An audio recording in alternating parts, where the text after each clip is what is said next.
Welcome back from the travel tree.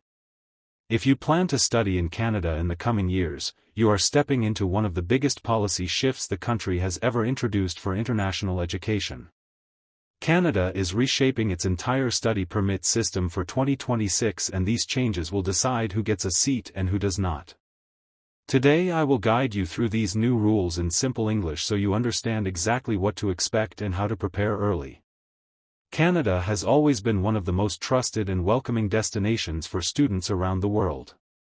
But with rising population pressure, housing challenges, and a growing need to protect public services, the government has updated the long-term study permit structure. The new 2026 framework is more selective, more controlled, and more focused on high-value academic talent.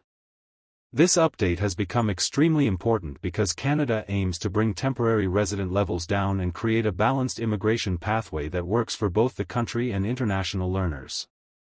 As a travel tree, I am here to explain everything in this video, so you can plan your journey smoothly. Below is a full breakdown of the 2026 rules, including national targets, PAL and TAL exemptions, province-wise study permit allocations, and the long-term impact on students and institutions. Stay with me till the end to understand how these changes will affect your future in Canada. Canada Study Permit Targets for 2026. For 2026, Canada plans to issue up to 408,000 study permits. This includes 155,000 new students arriving from outside Canada and 253,000 extensions for those already studying inside the country.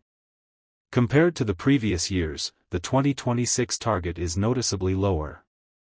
It is 7% less than the target set for 2025 and 16% lower than the numbers allowed in 2024. These falling numbers show that Canada is carefully tightening the system to make it sustainable for the long term. The goal is not to stop students but to manage the total volume so cities and provinces can support those who truly need to be here.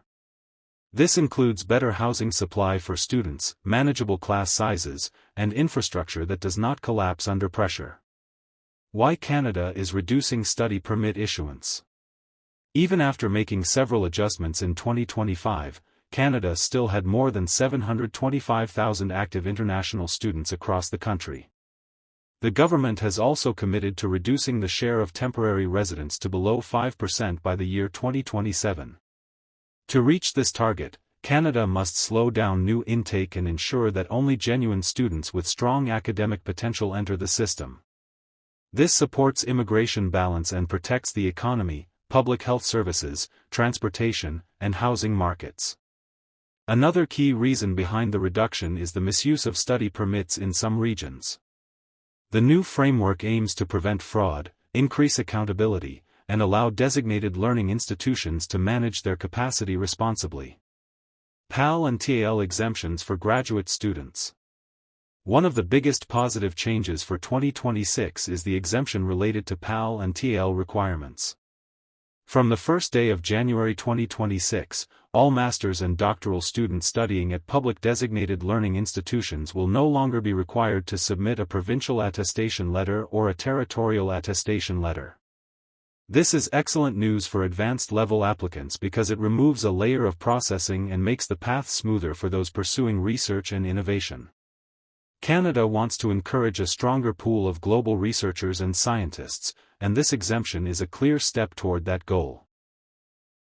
Apart from master's and PhD applicants, younger students in kindergarten through grade 12, priority government groups, and students renewing a permit at the same level will also remain free from PAL and TAL requirements. Province-wise study permit allocations for 2026. Canada has divided its available study permit spaces among provinces. These allocations help manage population distribution, housing capacity, and access to essential services in each region. Ontario leads the 2026 allocations with 104,780 study permit spaces. This is expected due to its large number of universities and colleges. However, even with the highest share, competition will be much stronger this time. Quebec follows with 93,699 spaces. Quebec maintains its own education structure but still receives one of the highest national allocations due to its student demand and institutional capacity. British Columbia holds 32,596 spaces. BC continues to be a popular destination but also struggles with significant housing pressure, which is why allocations are more controlled. Every province will now adjust admissions based on approval rates, student housing availability, and institutional compliance. This means designated learning institutions across Canada will become more selective in their intake. Students should expect higher entry requirements, stricter document checks, and quicker rejection of incomplete or weak applications. Impact on colleges, universities, and international students. The new rules will strongly affect designated learning institutions. Colleges and universities will need to manage their admission numbers responsibly and demonstrate that they can support the students they accept. Institutions with poor approval rates might receive fewer spaces in the future. For students, this means the application process becomes more competitive. You must ensure your academic history is strong, your documents are complete, and your program choice is relevant to your background and career goals.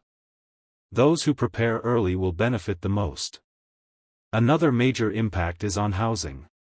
Institutions will need to show that international students have safe and affordable housing. This reduces the risk of overcrowding and protects student welfare. Students planning for part-time work in Canada should also understand that the government is actively reviewing employment rules for international learners. These policies may continue to change, so staying updated with official IRCC announcements is extremely important.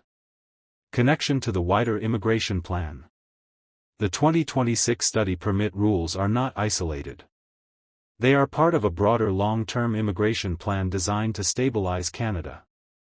The reduction in temporary residence, the control of student intake, and the focus on graduate-level skills all align with the national objective of creating a sustainable and balanced population model. Canada expects that by 2027 and beyond, international students who pursue research-based programs will receive better support, while general admission pathways will become more selective. This shift aims to build a stronger talent pipeline for the Canadian economy while protecting the quality of life for residents. Conclusion. The new Canada Study Permit framework for 2026 marks a major turning point for future students. There will be fewer positions available, stricter checks, and higher competition. At the same time, those aiming for master's and PhD programs will benefit from smoother processing due to PAL and TAL exemptions. If you plan to study in Canada, begin preparing as early as possible. Choose your program wisely, make sure your financial and academic documents are strong, and follow updates from IRCC closely. The pathway is still open, but it demands better planning, genuine purpose, and timely action. Thank you for joining Travel Tree. Share this with someone who is preparing to study in Canada. Subscribe Travel Tree for more helpful updates. Take care and stay informed.